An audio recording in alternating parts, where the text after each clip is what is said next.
En 1980, científicos perforaron el suelo en Siberia hasta 12 kilómetros de profundidad.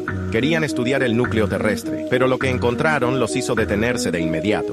Cuando bajaron un micrófono, captaron un sonido aterrador: gritos, lamentos, voces humanas distorsionadas pidiendo ayuda. Algunos creyeron que solo eran ruidos de la Tierra, pero otros estaban convencidos de que habían abierto una puerta al infierno.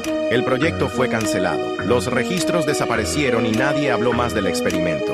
¿Fue un error científico o descubrieron algo que no debía salir a la luz? Déjame tu opinión en los comentarios.